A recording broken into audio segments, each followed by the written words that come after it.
oras lang na di ako nakatawag, chat ko'y di nasagot, agad kang nagdududa, nasan ka? Sino kasama mo? Paulit-ulit na tanong, parang bawat minuto kailangan kong ipaliwanag sa'yo. Hindi ibig sabihin na di ako nag-reply, may iba na agad o ayaw na kitang mahalin. Minsan may ginagawa, minsan pagod lang talaga.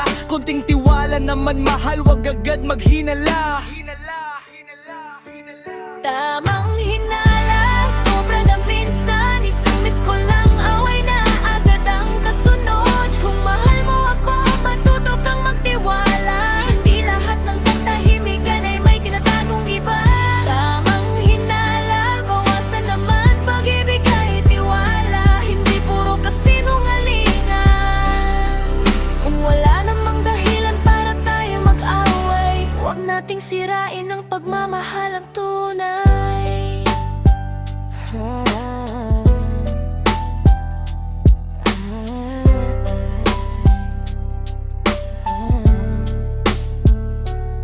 Hindi naman habang buhay hawak ang cellphone, may oras na kailangan ding huminga at magpahinga.